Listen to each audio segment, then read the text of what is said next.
Hello everybody and welcome to Let's Play Tomb Raider 2013. I've just come back from editing last episode and it was moving at such a slow pace. Oh my goodness. So I've decided I'm going to film today's one. Yes, we've got this guy as well. I'm going to film today's one and we're going to keep the pace up. I haven't uploaded yesterday's episode yet, but I can already tell that there'll probably be a couple of people saying, oh man, this was moving super slow. It's probably because I'd just come out of playing Bioshock Infinite like the day before kind of thing.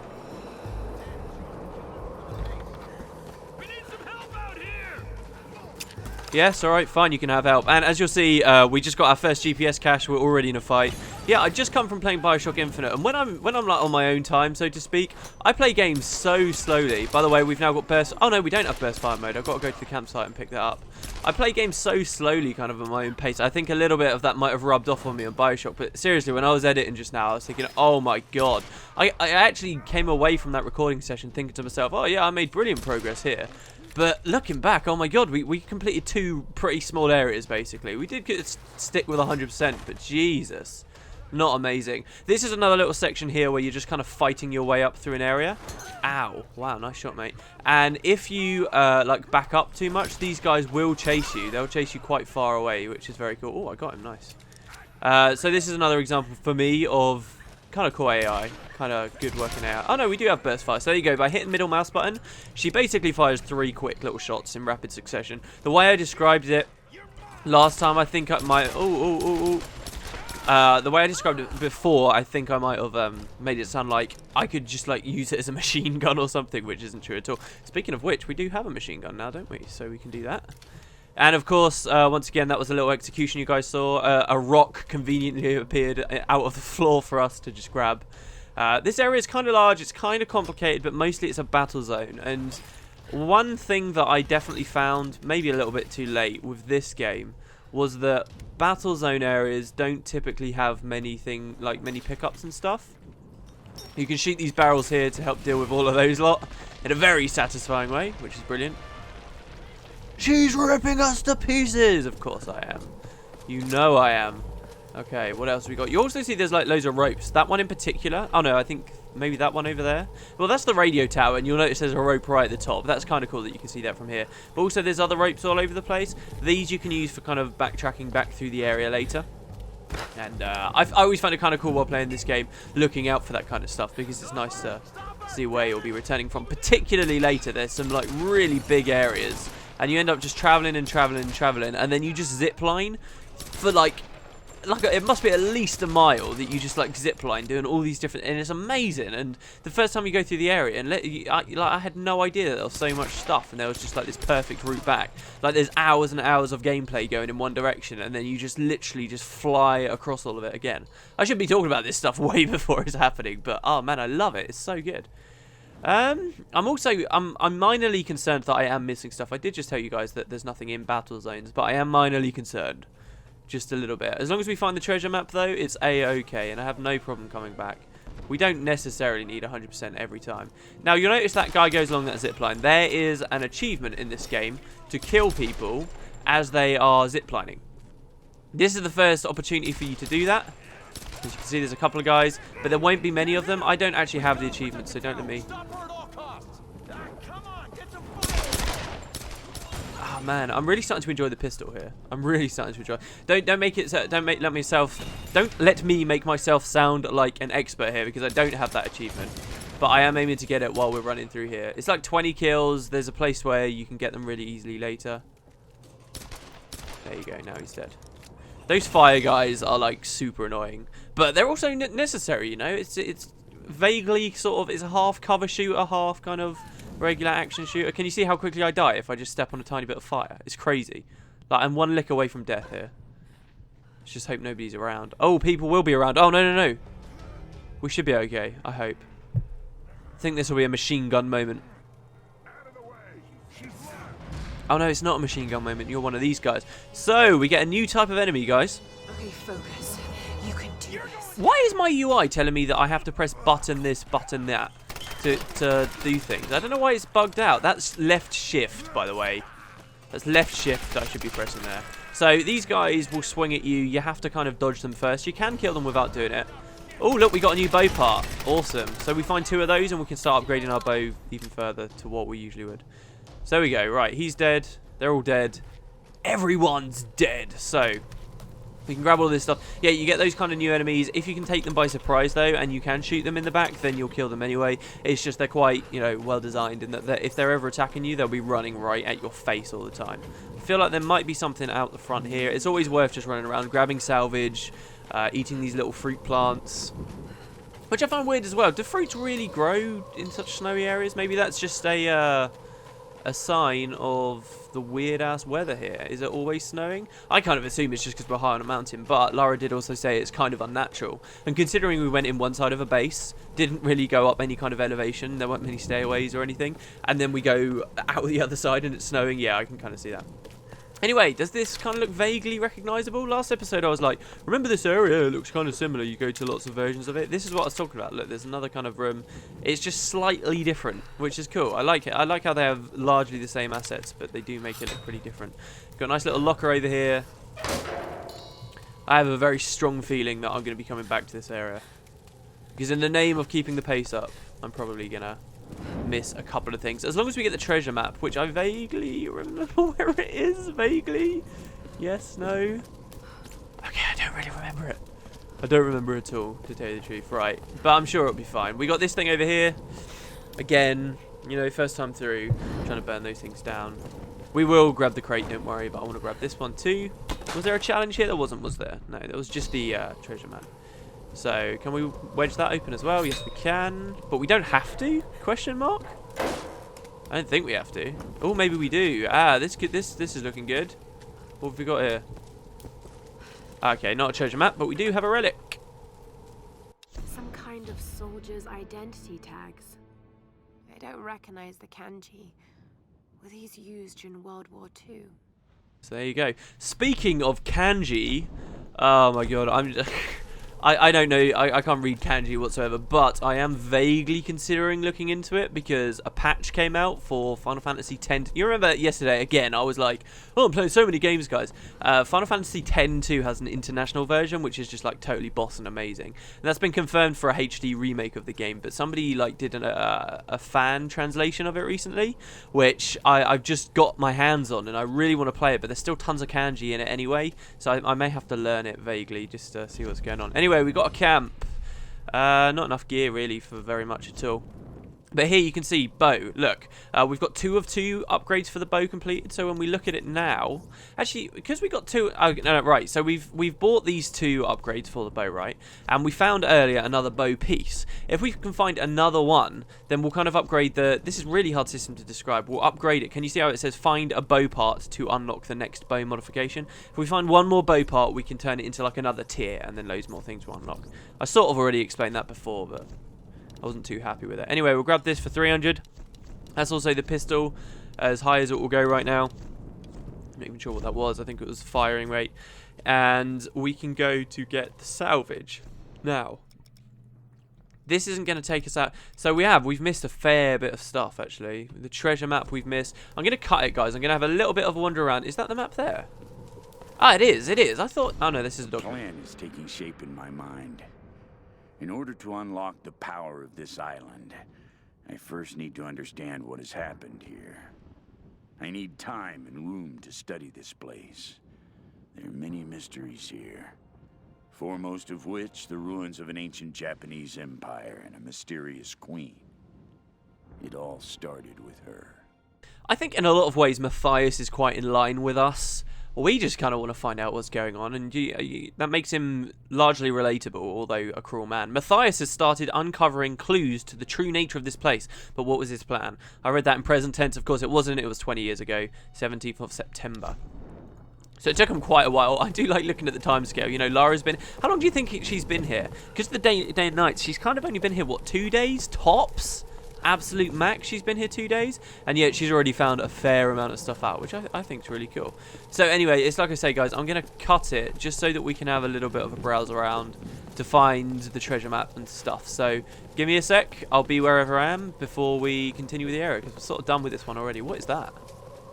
What is that? Oh no, it's just sparks, never mind. Right, I'm cutting it. Okay, hold on. Before I run off like an utter madman, I do remember that there was probably something. This zip line next to the camp will take us back to an area, sort of a midway point area. I did remember there was something here. Maybe I'm remembering wrong. No, it's just salvage. Oh no, there you go. Yeah, the map. I was just thinking, oh no, I'm gonna have to cut this out. There you go. There's the map, guys. So the map is just there, and of course now we can highlight our remaining stuff for quick and easy pickups. Right, the relic was over there, which I stupidly missed when we were stood over here. Exactly where I was stood when I was saying there's not much around in combat areas. Right, so there was a relic here. There it is. Yeah. I had an itch. I felt like I was missing something.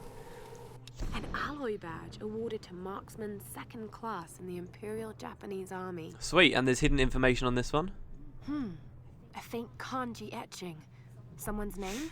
Can you actually translate that? I don't know, but hey, there you go. I'd love it if it was this guy's name was Paul.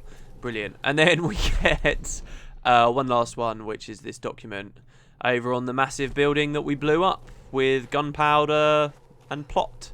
Which, how do we actually get up there if we've blown it up? Can we just scramble up this? We can. Yay. Good chance we have to climb higher, though. Oh, no, we don't. Oh, it's right here. Okay. Over the years, there have been other survivors, but I've avoided them. And if they got in my way, I was not merciful. But now I know I need others. In order to move forward, I must fully control this island. So I will gather a small group of loyal followers. They must understand power and the need to organize. But more importantly, they cannot hesitate to kill or use violence. It will be part of their life here. They will need structure and purpose and work. But when this island is mine, I will discover the true secret of the storms. Alright, so this was on the 13th of October. It's also called the Solari, okay? So, again, this is kind of the birth of the Solari, this cult of fanatics on this island, which is pretty interesting. I just mentioned that he's kind of relatable, but then we just have thrown out of the blue here. They will, not that they need structure and purpose and work, that's understandable, but the bit where he says they cannot hesitate to kill or use violence, and that this is more important than they understand power and the need to organize. What? So now it's not very relatable. Why would Matthias think this? Is it because he's insane? Or does he kind of think of the island as being something? This is what I originally thought when I speculated on when I read this. Does he believe that since the island doesn't seem to hesitate to kill or use violence with the storms, the Solari have to mimic that somehow? That's what I first thought. I'm not saying that that's the answer. The game will never really shed much light on that, but there you go. Lara herself says, Matthias is truly an evil man. The way he speaks of violence and killing so casually, this is madness. So she has no interesting anecdote. She's just basically saying, oh, this is so terrible, which is wonderful. Hey, she's pretty innocent party in this at the moment. She's not like jaded to evil men just yet. Right, anyway, so there you go, guys. I'm going to climb on top of the building and we will progress. Oh, and there's this too for anyone who's getting OTD about me not picking that up. Don't worry, I knew I would. Alright, here we go. So very close to the radio tower now. We can jump onto it and actually climb. Is this the first example of us climbing a zip line? As long as it's not too steep, you can climb them like so. And again, it's like later on you can climb ones that are really steep and you just get all this cool gear. Okay, here goes. And largely I'm going to shut up here because this is kind of a big moment, right? We've been climbing a long time. And this does not look like a stable ladder.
I do have to say one thing. when I was now there's this gap here. When I was playing this, I was thinking about all the cool things I've experienced before that this reminds me of, and it feels like a blend of. And like a week before I played this game, I watched that YouTube video, not for the first time, but I watched that YouTube video where it's the crazy guy, like the mechanic, climbing a real radio tower, like one of those masts that goes so high into the sky, and it's like a first-person perspective, and it makes you feel slightly sick. And I remember playing this and thinking, wow, it's even combined that cool YouTube video into the game too. Anyway, sorry, that's ruins the moment a little bit. There you go. On Lara. I like the idea that someone purposely sawed these off. Or maybe that someone before her was climbing here and they broke and fell.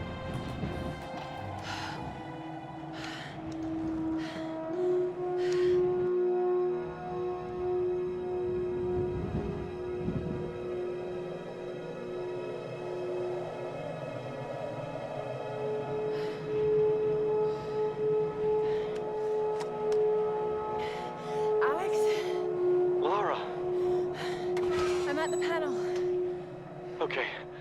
The tower should boost the signal from the transmitter. Okay. Alright, find the emergency channel and get a clear signal on your radio before you broadcast the SOS. Hey. We got everything crossed for you down here, LC. Thank you. Alright, so we actually get to tune the radio. This is a cool little mini-game section. You don't really get any other gameplay like this. So, basically all I'm doing is holding left and right. And you hear that it sometimes goes to static. Like that. And at one point, you can hear something more. And then what we can do is button 1. What is that? What is button 1? Oh, game. Is it E? Okay, and then you hit activate. And now we're going to try and tune this as best we can.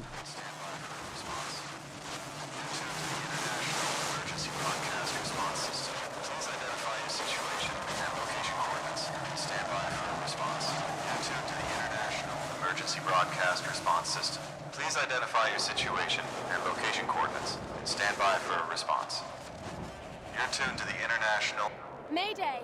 Mayday! This is Lara Croft of the Endurance. We are stranded on an island in the Dragon's Triangle. We need help and medical supplies. Please respond. Come on. Mayday! Mayday! This is Lara Croft of the Endurance. This is aircraft Nautilus 177 Alpha. Searching for you since the distress call from your vessel. Almost given up hope. So had we. Got your approximate position. We could sure use a visual. I'll figure something out. We'll be heading your way soon. Out. Lara Croft, you are my hero! Hey, you know, Reyes actually just cracked a smile. Right. Need a signal. A fire. Fuel, flames. I can do that.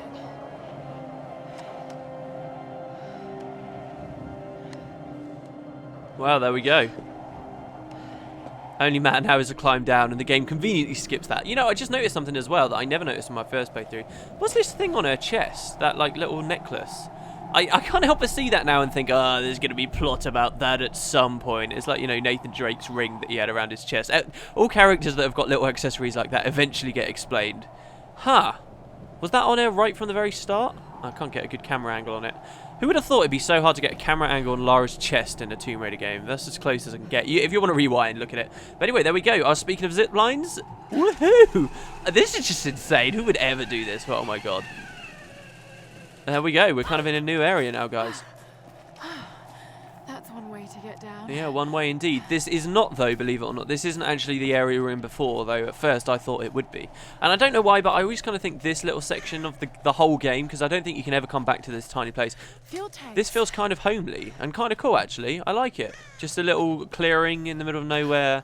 Nothing too horrible going on. I mean, there's bodies of people, really old guys from the 40s, obviously, that were stationed here during World War II. But still, you know, it's not too bad. If we hit tab, you'll actually see we're still technically in the base exterior, but it's like I said, I think you probably could come back here if you went all the way back to the tower, but there's not much point. And look at this. the Fire Striker. Brilliant. So we get some new gear. This gear can't be upgraded. This should do the trick. But now, fire is not a problem. I thought we were going to get lighter, honestly, but the Fire Strike is probably better because they can explain that never really, you know, running out. And yeah, now whenever we have a torch out, we'll find duct taped to it. What is that, a screwdriver or something, I suppose? But there you go. It's not a screwdriver. It's definitely not a screwdriver. But anyway, so yeah. Another little update on her character. Somebody was talking about her clothes getting ripped and stuff. That does happen, guys. If you keep a close eye on her, like, she does get upgraded. Sorry, updated at least. Probably not an upgrade to have all your clothes ripping and getting wounded more and more. There's actually like an image out there on the internet of Lara before she lands on the island and Lara after she leaves. And like, it's a massive difference that slowly accumulates. Very cool. Again, but the new Bioshock did something like that with Elizabeth, one of the aside from you, like one of the main characters in the game. Like, slowly the model gets updated. Okay, so we've done that, and now, of course, you can always use survival instincts to help yourself out. We can pry this open, spill oil, ignite the oil right next to us, despite the fact we basically just bathed in it as it was like coming down. Do that, run away as quickly as we can. And yay, we get a skill point for destroying things. Woohoo! There it is.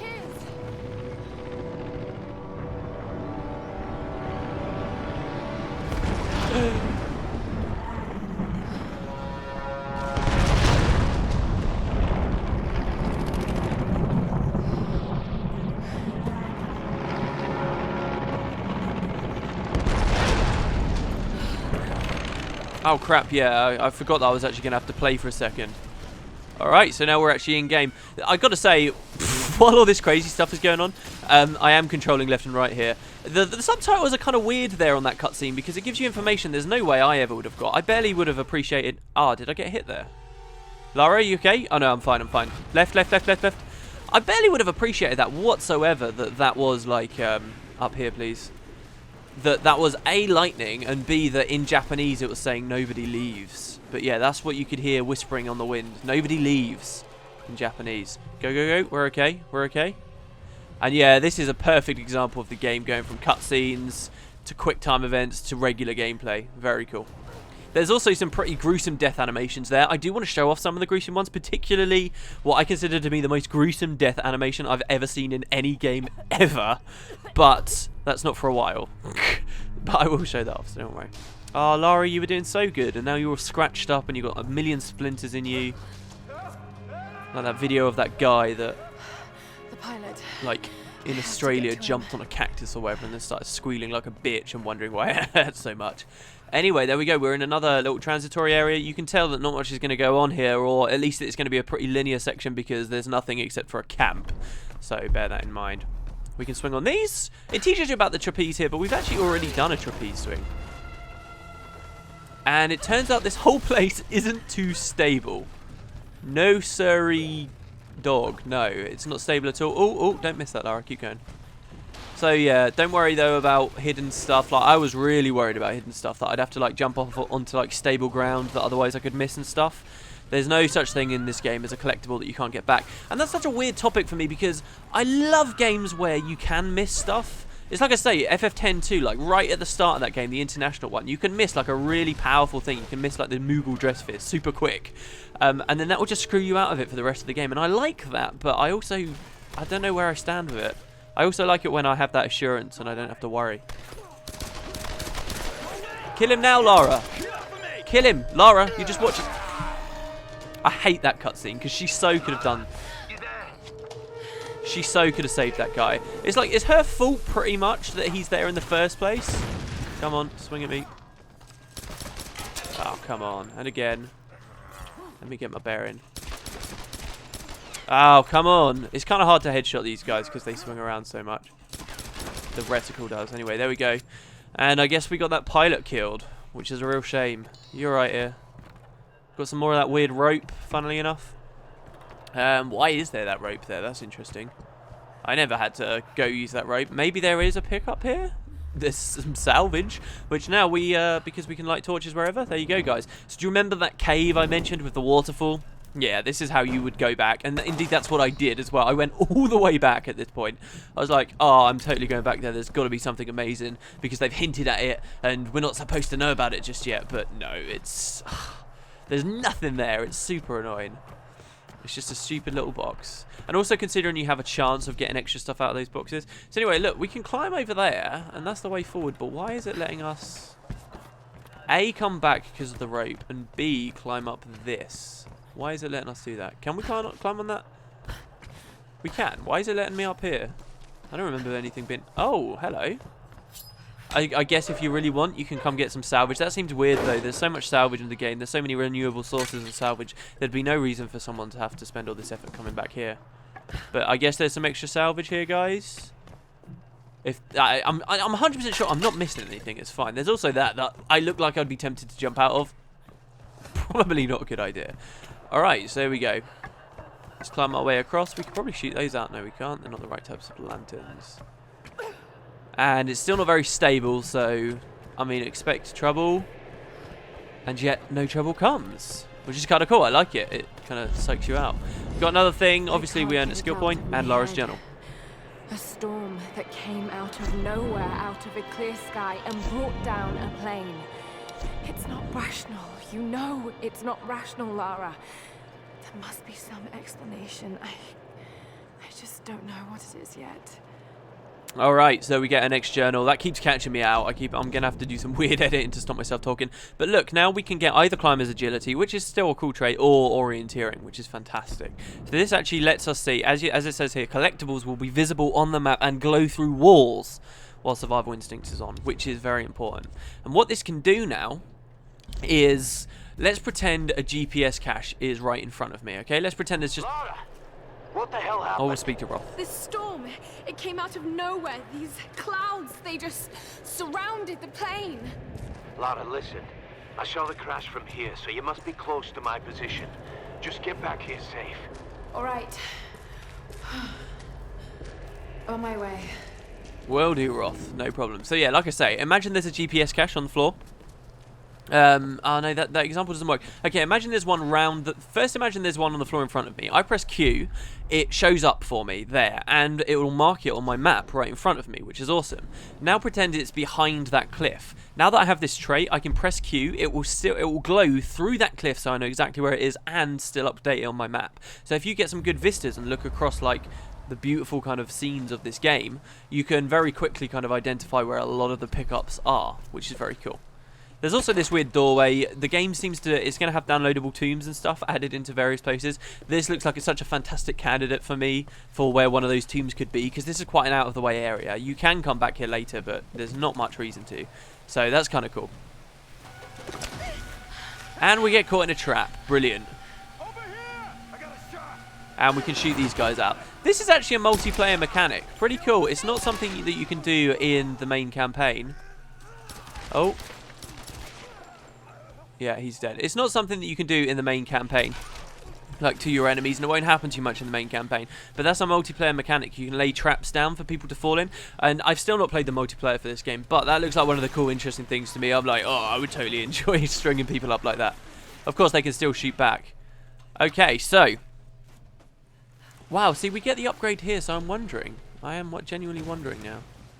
So, this has now taught us our secondary function for our bow, which is brilliant. And that is the string shot. String shot! Spinnerack use string shot. Spinnerack use string shot. Okay, wait. I need to actually get to some new cover here. Good, that guy died. He seemed to be taking an unnecessary amount of beating.